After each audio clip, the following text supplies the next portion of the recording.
Hello दोस्तों, welcome to my channel. और आज मैं आपके लिए वर्ल्ड ज्योग्राफी का चैप्टर 4 लेके आया हूँ, क्लाइमेटोलॉजी, जिसमें से आपके मुश्किल से एक या दो क्वेश्चन आराम से बन जाते हैं CHSL CGL एग्ज़ाम्स के लिए। और बाकी एग्ज़ाम्स के लिए UP टेट सी टेट उसके लिए बहुत इंपॉर्टेंट चैप्टर है ये। तो हम स्टार्ट करते हैं। क्लाइमेटोलॉजी बेसिकली है क्या, सबसे पहले ये जानना ज़रूरी है हमारे लिए। क्लाइमेटोलॉजी आपका है बेसिकली है क्या आपका, ये क्या आपकी स्टडी ऑफ क्लाइमेट, इसका मीनिंग है स्टडी ऑफ क्लाइमेट। आप इस तरह आप ये भी देख सकते हैं, आपने ये एक आपका वन वर्ड सब्स्टिट्यूशन भी बन गया है, जैसे काफ़ी बार पूछा जाता है क्लाइमेटोलॉजी। तो ये आपकी स्टडी है क्लाइमेट की, जिसमें हम ये आपकी स्टडी है क्लाइमेट की, जिसमें हम क्लाइमेट के बारे में पढ़ेंगे, राइट। और जैसे जैसे जैसे जैसे टाइम चेंज होता था जैसे जैसे टाइम चेंज होता जाता है, वैसे वैसे हमारा क्लाइमेट भी चेंज होता जाता है। ठीक है, जैसे साइंस साइंस मतलब लोगों को मदद करती है, मतलब बेटर अंडरस्टैंड करने में कि एटमॉस्फेरिक कंडीशन क्या है, मतलब और वेदर का पैटर्न क्या है, मतलब किस टाइप का वेदर है, मतलब किस टाइप के उसमें किस टाइप के मतलब टोर्नेडोज आ रहे हैं, हरिकेन्स आ रहे हैं, जैसे तूफान आते हैं ना, ये सब डिपेंड करता है क्लाइमेट के ऊपर कि उसका एटमॉस्फेयर कंडीशन क्या है उसकी। और टेम्परेचर टाइम के साथ जैसे जैसे चेंज होता है, तो वैसे वैसे हमारा क्लाइमेट भी चेंज होता जाता है, राइट। तो ये सब चीज़ें हम क्लाइमेट के बारे में पढ़ेंगे। तो देखते हैं, फिर हम क्वेश्चन स्टार्ट करते हैं। तो आपका फर्स्ट क्वेश्चन क्या कहता है कि which gas has the maximum percentage in atmosphere. Atmosphere के अंदर मैक्सिमम परसेंटेज किसका है इसमें। तो इसका आंसर वैसे बी है। बी का सबसे ज़्यादा परसेंटेज नाइट्रोजन का है। और मैं आपको परसेंटेज ही बता देता हूँ कितनी है, वो आपकी 78.09% है आपकी ये। सपोज़ अगर हमारा 100% है, 100% में से 100% हमारा एटमॉस्फेयर मान लेते हैं, तो उसमें 78.09% हमारा नाइट्रोजन है। और उसमें हमारी ऑक्सीजन है 20.95%, ये भी मैं आपको बता देता हूँ, 20.95%। और आपकी कार्बन डाइऑक्साइड है इसमें 0.04%। और बाकी small amount of other gases जैसे हाइड्रोजन होगी इसमें, हाइड्रोजन बाकी उसमें जो भी आपका बचा, उसके अलावा जितने परसेंटेज आपका बचा वो आपका अदर गैसेज के अंदर आएगा, ठीक है। तो आप ये ध्यान रखना, ये क्वेश्चन ऐसे काफ़ी बार पूछा जाता है कि नाइट्रोजन की कितनी परसेंटेज है एटमॉस्फेयर में, कार्बन की कितनी है, ऑक्सीजन की कितनी है, ठीक है। तो ये इंपॉर्टेंट क्वेश्चन है काफ़ी, ये आपके एग्ज़ाम के लिए, CGL और CHSL और बाकी अदर एग्ज़ाम्स के लिए, ठीक है। तो उसके बाद देखते हैं कि 4 लेयर्स होते हैं एटमॉस्फेयर, कौन कौन सी है हमारी। आप जानते हैं कि जो एटमॉस्फेयर है हमारा, वो एक लेयर से घिरा हुआ है, ठीक है। और वो लेयर्स हमारी कौन सी है, जैसे आयनोस्फेयर हो गया, मीसोस्फेयर, स्ट्रेटोस्फेयर और ट्रोपोस्फेयर। ये हमारी सारी लेयर्स है जो हमारी एटमॉस्फेयर के अंदर मिलती है।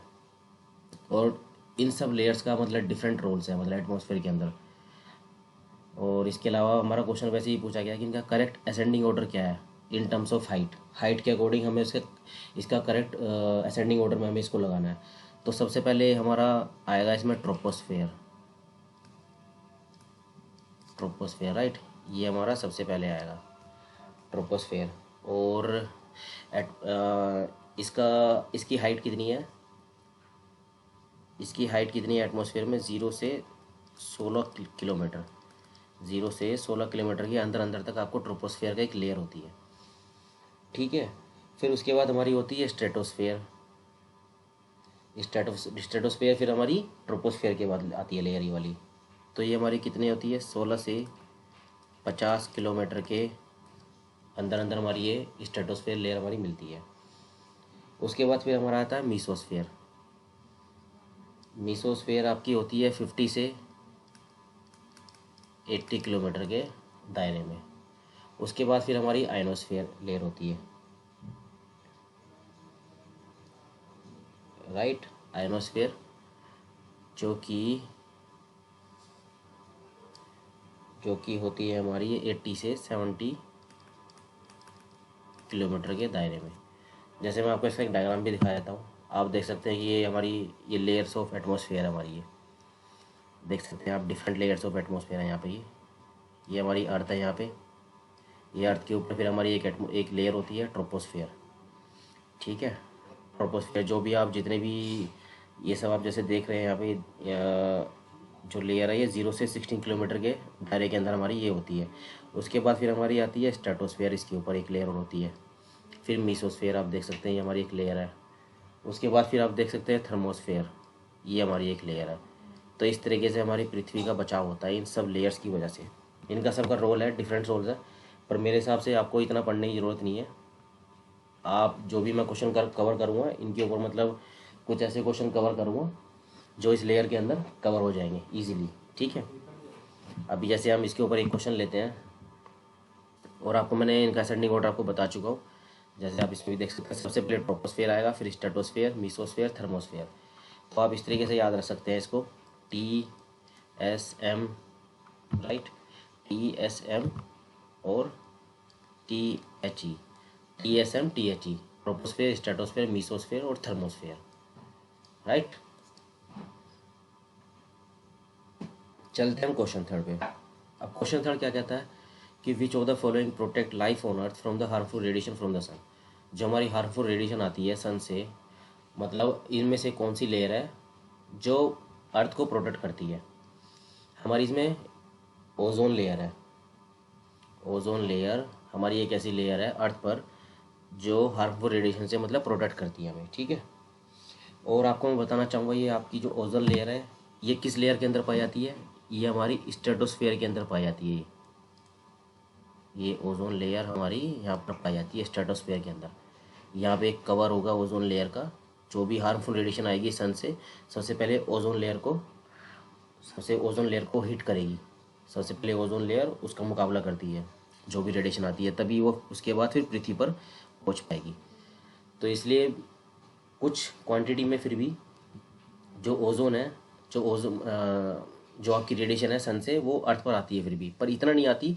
वो ओजोन लेयर ही मतलब हमारी अर्थ को प्रोटेक्ट करती रहती है। पर ये क्या दिन ब दिन क्या हो रहा है कि जितना पोल्यूशन हो रहा है, जो टेम्परेचर है मतलब अर्थ का इतना बढ़ता जा रहा है, तो उसकी वजह से ओजोन लेयर थोड़ी वीक होती जा रही है और ये ख़राब हो गई है। मतलब काफ़ी जो भी हमारे नेचुरल जो नेचुरल चेंजेस, मतलब नेचुरल चेंजेस हमारे अर्थ में हो रहे हैं, इतनी मतलब टेक्नोलॉजी बढ़ रही है, साइंस बढ़ रही है, उसकी वजह से ये सब प्रॉब्लम आती जाती है। मतलब क्लाइमेट के अंदर ही चेंज होता जाता है, तो इसलिए ओजोन लेयर भी थोड़ी वीक हो गई है, राइट। तो अब इसको ध्यान रखना, ओजोन लेयर आपकी कहाँ पाई जाएगी, स्ट्रेटोस्फेयर के अंदर। ये क्वेश्चन भी काफ़ी इंपॉर्टेंट है, आप ध्यान रखना इसको, ठीक है। जो हार्मफुल रेडिएशन से प्रोटेक्ट करती है सन से। चलते हैं अब क्वेश्चन, ये आपको मैंने बता दिया है। अब आपको मैं एक चीज़ बताना चाहूँगा, आप ये देख सकते हैं कि जैसे लास्ट चैप्टर मैंने आपको बताया था कि आर्कटिक सर्कल क्या होता है, अंटार्कटिक सर्कल, ये सब चीज़ें मतलब मैं आपको दिखाना चाहता था, मतलब ये ग्लोब पे किस तरीके से मतलब ये रिप्रेजेंट की गई है। जैसे आप यहाँ पर देख सकते हैं ये ग्लोब है आपका, तो आपका ये ऊपर है नॉर्थ पोल और ये नीचे आपका साउथ पोल है। ये हमारा 90 डिग्री नॉर्थ में होता है और ये साउथ पोल हमारा 90 डिग्री साउथ में होता है। तो आप देख सकते हैं नॉर्थ पोल के नीचे एक लाइन है, नॉर्थ पोल के नीचे लाइन है जिसको हम आर्कटिक सर्कल बोलते हैं। ये डायग्राम काफ़ी इंपॉर्टेंट है आपके एग्ज़ाम के लिए। इसमें से बहुत सारे क्वेश्चन बनते हैं, आपसे पूछा जाएगा मतलब आर्कटिक सर्कल का मैग्नीट्यूड क्या है, वो किस एंगल पे मतलब वो ये अंटार्कटिक सर्कल ग्लोब पे रिप्रेजेंट करता है। मतलब जैसे आप देख सकते हैं यहाँ पे 60 डिग्री और 34 मिनट साउथ, ये इसका इतना एंगल है। तो ये ग्लोब पर ही इस एंगल पे यहाँ पे ये दर्शाया गया है अंटार्कटिक सर्कल, ठीक है। ऐसे ही आर्कटिक सर्कल देख सकते हैं आप, नॉर्थ पोल के नीचे है। और यहाँ पे फिर आपका ये ट्रॉपिक ऑफ कैंसर है। ट्रॉपिक ऑफ कैंसर के बीच में 180 डिग्री 0 डिग्री पे आपका इक्वेटर होता है, यहाँ पे 0 डिग्री बीच में। आप ध्यान रखना कैसे याद रख सकते हैं इसको, ऊपर आपका नॉर्थ पोल है, नीचे साउथ पोल है, सब जानते हैं। तो जैसे डायरेक्शन में बना देता हूँ आपका यहाँ पे है ये ईस्ट, यहाँ पे वेस्ट, ऊपर नॉर्थ, नीचे साउथ। तो इसने नॉर्थ पोल बोल दिया, नीचे साउथ पोल बोल दिया। और बीच में एक लाइन खींच लीजिए इसके, जैसे हमारी अर्थ है, यहाँ पे बीच में इक्वेटर है। ये इक्वेटर से ऊपर जो भी होगा वो आर्कटिक सर्कल होगा और ट्रॉपिक ऑफ कैंसर होगा उससे ऊपर। और इक्वेटर से नीचे आपका क्या होगा, ट्रॉपिक ऑफ कैप्रिकॉर्न होगा और फिर अंटार्कटिक सर्कल होगा, ठीक है। ये आप इसका ये मैग्नीट्यूड भी याद रख सकते हैं। डायग्राम आप चाहे तो इसको कॉपी में भी नोट कर सकते हैं आप। जैसे 66 डिग्री होता है अंटार्कटिक सर्कल को, 34 मिनट नॉर्थ में होता है। ये 23 डिग्री 26 मिनट नॉर्थ में, इक्वेटर 0 डिग्री। और ट्रॉपिक ऑफ कैप्रिकॉर्न देख सकते हैं आप 23 डिग्री और 26 मिनट साउथ, 66। ये सब चीज़ें आप याद रखिए, ठीक है। और ये पैरेलल ऑफ लैटिट्यूड्स बोलते हैं। आप ये देख रहे हैं ना, बीच में एक लाइन जा रही है ग्लोब में, ये बीच में एक लाइन है, इसको पैरेलल ऑफ लैटिट्यूड्स बोलते हैं। पैरेलल ऑफ लैटिट्यूड्स बोलते हैं इस चीज़ को। और आप यहाँ देख सकते हैं दूसरा मेरिडियंस ऑफ लॉन्गिट्यूड की बात कर रहा है। जो लाइन आपकी वर्टिकल है, जो आपकी लाइन हॉरिजॉन्टल है, और ऐसे क्वेश्चन बन सकता है इसके ऊपर, जो लाइन हॉरिजॉन्टल होती है ग्लोब में तो उसको हम क्या बोलते हैं, उसको बोलते हैं पैरेलल ऑफ लैटिट्यूड। और जो वर्टिकल लाइन्स आपको ये दिख रही है पूरी ऐसे लाइन करके, ये ग्लोब के अंदर ये पूरी लाइन दिख रही है आपको इस तरीके से, तो ये बोलते हैं मेरिडियंस ऑफ लॉन्गिट्यूड, राइट। इसको मेरिडियंस ऑफ लॉन्गिट्यूड बोलेंगे। तो ये डायग्राम आपका पूरा अर्थ का, और किस तरीके से ये जितने भी सर्कल्स ट्रॉपिक ऑफ कैंसर है वो कैसे रिप्रेजेंट किए जाते हैं, और उसके डिग्रीज और ये सब मिनट्स कितने होता है, ठीक है। तो आप ये ध्यान रखना, मैंने इसलिए आपको बता दिया क्योंकि इसके ऊपर बेस्ड अभी क्वेश्चन आएंगे आगे, कुछ क्वेश्चन हम करेंगे, तब आपको ये डायग्राम इजीली माइंड में रखिए और क्वेश्चन आप समझ सकते हैं, ठीक है। जैसे अब क्वेश्चन फोर्थ हम देखते हैं। क्वेश्चन फोर्थ में क्या बोल रहा है, ये which layer of atmosphere is responsible for aurora borealis, ठीक है। ऑरोरा बोरियलिस बेसिकली ये कब प्रोड्यूस होती है, ये ऑरोरा बोरियलिस आपके प्रोड्यूस होती है जब मैग्नेटोस्फेयर जो होता है आपका, जो मैग्नेटोस्फेयर है वो क्या डिस्टर्ब हो जाता है सोलर विंड्स की वजह से। जो सोलर विंड्स जो हवाएं चलती है उसकी वजह से जब मैग्नेटोस्फेयर आपका डिस्टर्ब हो जाता है तब ये ऑरोरा बोरियलिस आपकी ये आपकी क्या होती है, प्रोड्यूस होती है। अब ये क्वेश्चन हमारा बनता है कि पूछ रहा है which layer of atmosphere is responsible for aurora borealis. तो मैं आपको इसका आंसर ऑलरेडी मैं बता ही चुका हूँ। तो इसका आपका है आयनोस्फेयर। आयनोस्फेयर इसका आंसर है। इस लेयर की वजह से ऑरोरा बोरियलिस ये प्रोड्यूस होती है। बस आप ये टर्म याद रखना और आप ये ध्यान रखना कौन सी लेयर है, वो आयनोस्फेयर है, ठीक है।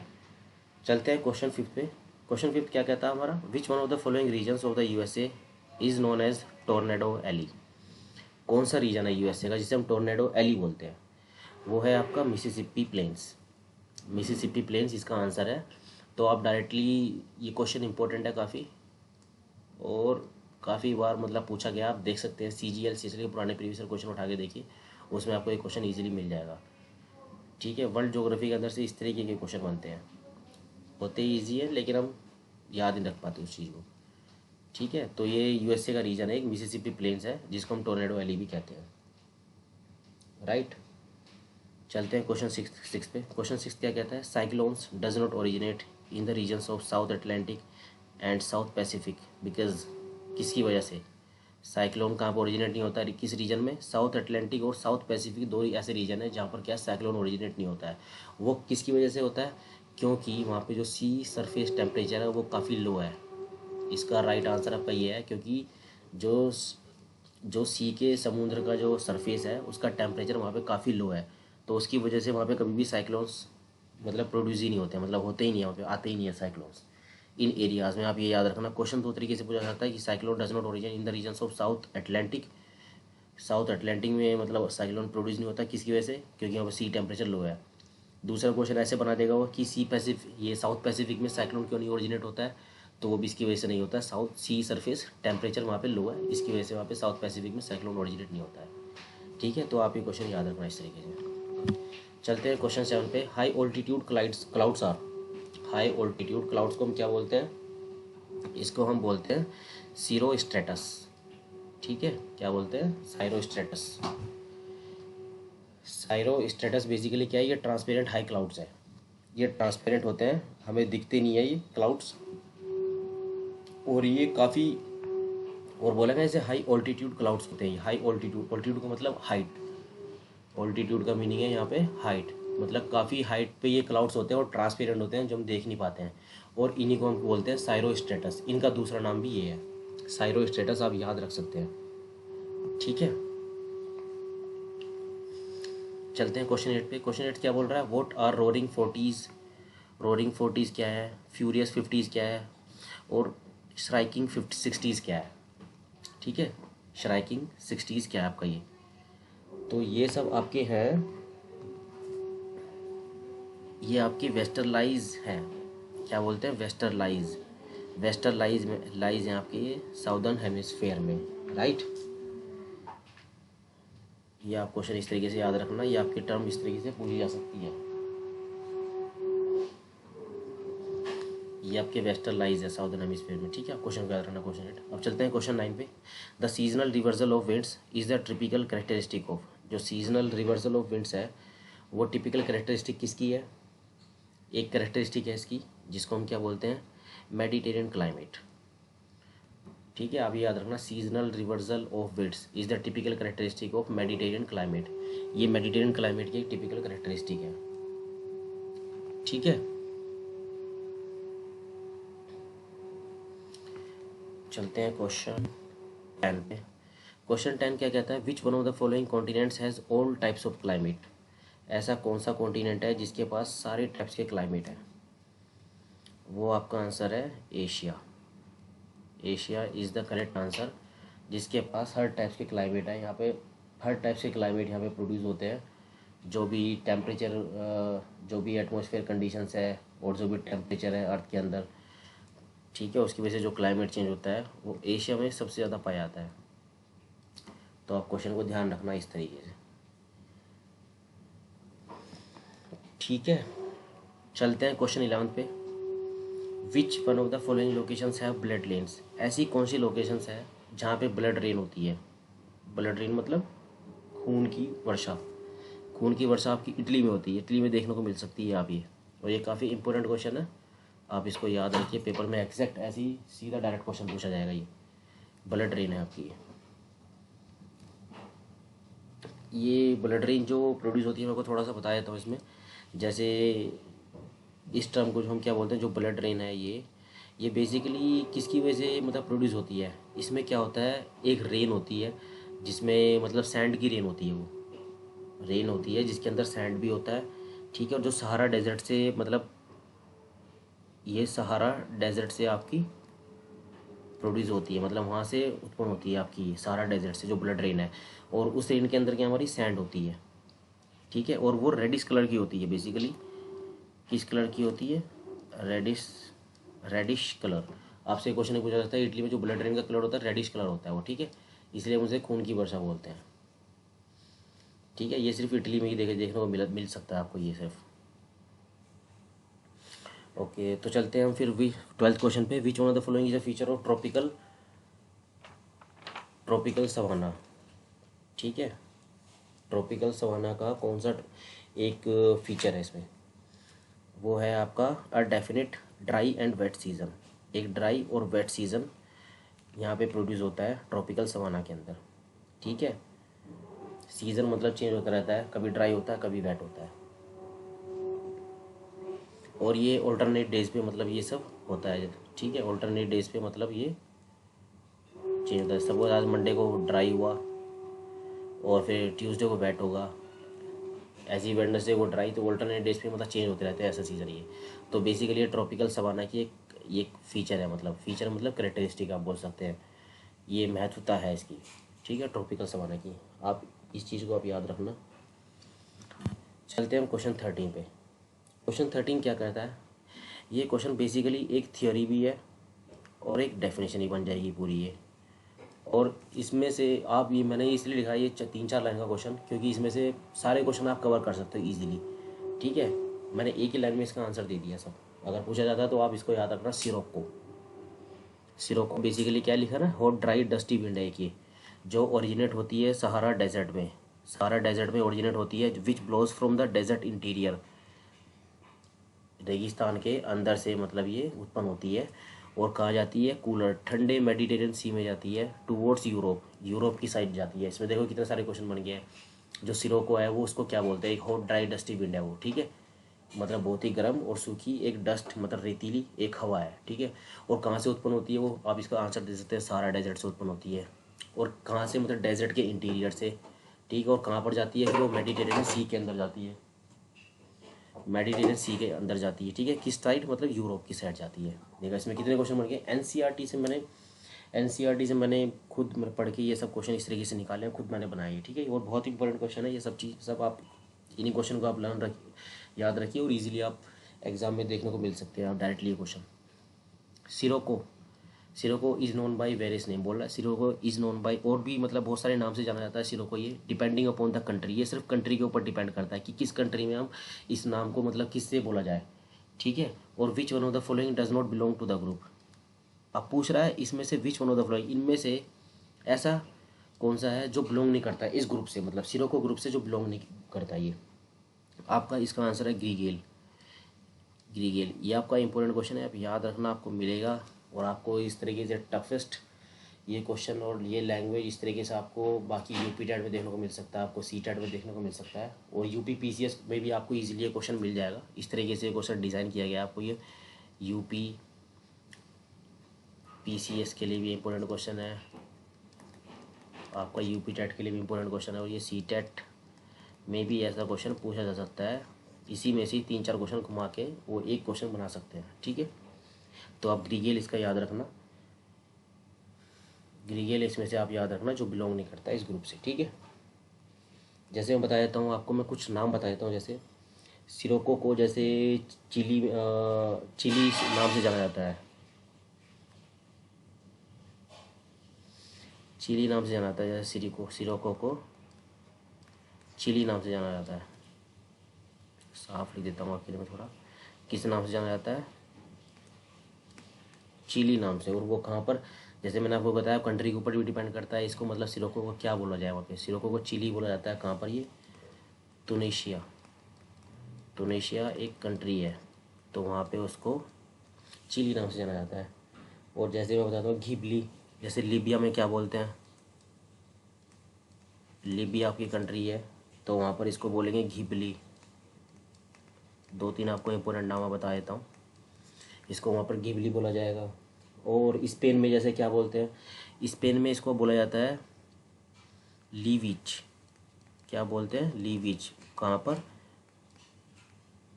स्पेन में इसको लीविच बोला जाता है, राइट। और जैसे बता देता हूँ खामसीन बोलते हैं इजिप्ट में। एक नाम और आपको बताता हूँ लास्ट, खामसीन बोला जाता है कहाँ पर, इजिप्ट के अंदर। ये सब आप ध्यान रखना, ठीक है। तो इस तरीके से क्वेश्चन आपका ये बहुत इंपॉर्टेंट क्वेश्चन बन गया, और काफ़ी क्वेश्चन इसमें से बना दिए मैंने आपके सामने। चलते हैं 14 क्वेश्चन पे। 14 क्वेश्चन क्या कहता है, the lands receive most of their precipitation in winter owing to onshore westerlies, right. Offshore trade winds during the summer divide it of any rainfall, the air being dry, intense heat and low relative humidity, the climate। ये basically आपकी एक पूरी definition है, ये question ही आपका पूरी एक definition है। ये क्लाइमेट के ऊपर बेसिकली एक क्वेश्चन बनाया गया है। बोल रहा है जैसे लैंड जो रिसीव होती है मोस्ट ऑफ देयर प्रेसिपिटेशन, जो विंटर में जो प्रेसिपिटेशन है, onshore western lies offshore trade winds during the summer divide it of any rainfall, ठीक है। कोई रेनफॉल नहीं होती है मतलब उसकी वजह से। तो जो वहाँ पे जो जब रेनफॉल नहीं होगी तो वहाँ पे क्या है, हवा काफ़ी ड्राई हो जाएगी, मतलब, ठीक है। और वहाँ पे कभी गर्म गर्म हो जाएगी, उसकी जो रिलेटिव ह्यूमिडिटी है वो काफ़ी लो हो जाएगी, ठीक है। उस क्लाइमेट को हम क्या बोलते हैं, उस क्लाइमेट को हम बोलते हैं मेडिटेरेनियन क्लाइमेट, ठीक है। ये डायरेक्ट डेफिनेशन आपकी, ये मेडिटेरेनियन क्लाइमेट क्या होता है। आप इसको इस तरीके से याद रखना, अगर आपसे क्वेश्चन पूछा जाए व्हाट इज़ मेडिटेरेनियन क्लाइमेट, तो आपको क्वेश्चन इसी में से मिलेगा, राइट। चलते हैं क्वेश्चन 15 पे। क्वेश्चन 15 आपका क्या कहता है, lands having extremes of temperature with little maritime influence summers get up to 72 degree Fahrenheit and winters below freezing point -4 degree Fahrenheit. तो the annual precipitation has little range, the climate talked about is. यहाँ पे किस climate के बारे में बात की जा रही है यहाँ पे, ये भी क्वेश्चन आप एक डेफिनेशन समझ सकते हो, ये भी एक डेफिनेशन की तरह ही बताया गया, ठीक है। और इसका आपका आंसर क्या होगा, इसका आप आंसर देख सकते हैं स्टेप, राइट।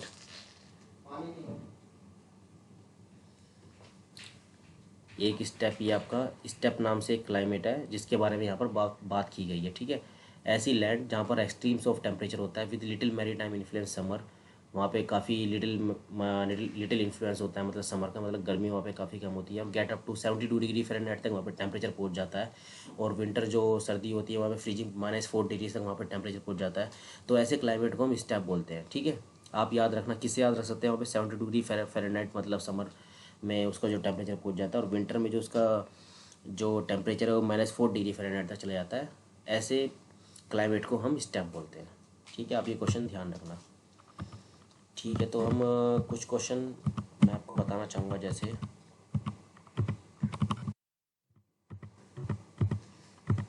छोटे छोटे मैं बेसिक क्वेश्चन आपको कुछ बता देता हूँ।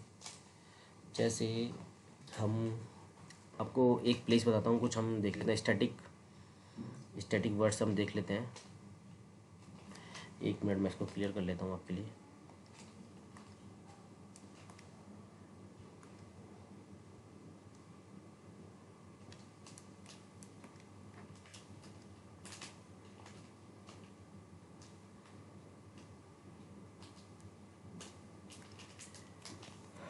तो हम इसमें ही देखते हैं। 1 मिनट। जैसे मैं बताना चाहता था आपको कि हॉटेस्ट प्लेस, ऐसा कौन सा प्लेस है जो बहुत ही ज़्यादा गर्म है।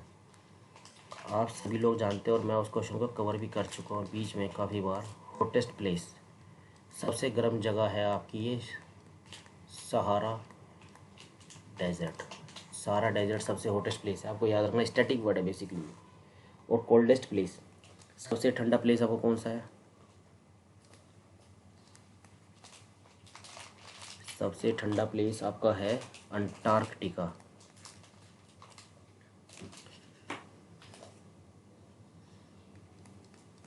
अंटार्कटिका आपका सबसे ठंडा प्लेस है, ठीक है। वेटेस्ट प्लेस, जो आपका सूखा प्लेस बोलते हैं, वेटेस्ट प्लेस, सॉरी मतलब वेटेस्ट मतलब गीला प्लेस, सबसे ज़्यादा मतलब जहाँ पे बारिश और ये सब होती रहती है, आपको पता है वो चेरापूंजी ऐसा प्लेस है वो आपका। और ये क्वेश्चन बहुत इंपॉर्टेंट है, काफ़ी बार आपका एग्जाम में पूछा गया है, आप इसको याद रखना। चेरापूंजी आपका सबसे वेटेस्ट प्लेस है, जहाँ पे बारिश होती रहती है, हर टाइम बारिश मिलेगी आपको वहाँ पे। और ड्राइस्ट प्लेस, सबसे सूखा प्लेस कौन सा आपका? वो है आपका, याद रखना, चील। राइट, चील सबसे ड्राइस्ट प्लेस है। इसमें मैं कुछ ये स्टैटिक मैंने आपकी कवर की है, ये इसी चैप्टर के अंदर मतलब काफ़ी इंपॉर्टेंट है और काफ़ी बार मतलब ये क्वेश्चन पूछे जाते हैं इस तरीके से।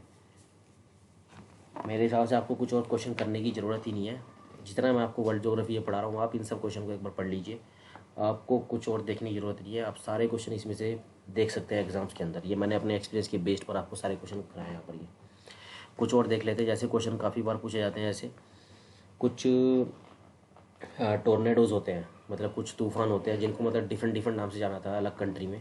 जैसे हम विली विली, एक विली विली, ये काफ़ी इंपॉर्टेंट क्वेश्चन है। एक विली विली नाम से एक तूफ़ान होता है, उसका हम ऑस्ट्रेलिया में इस नाम से जानते हैं, ठीक है। किस में बोलते हैं? ऑस्ट्रेलिया में विली विली बोला जाता है ये। जैसे हरिकेन्स, सुना होगा आपने, बोलते हैं कि हरिकेन्स,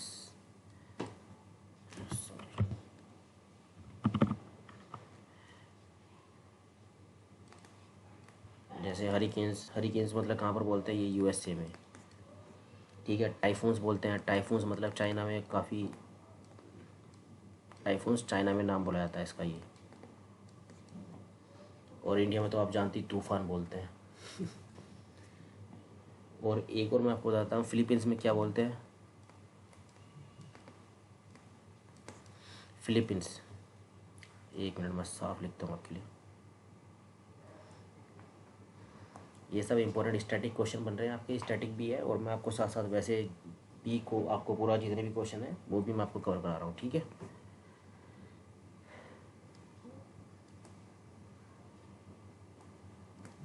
जैसे बैगियो, बैगियो को, बैगियो एक तूफ़ान है जिसको फिलीपींस में इस नाम से जाना जाता है। फिलीपींस में, कहाँ पर? फिलीपींस,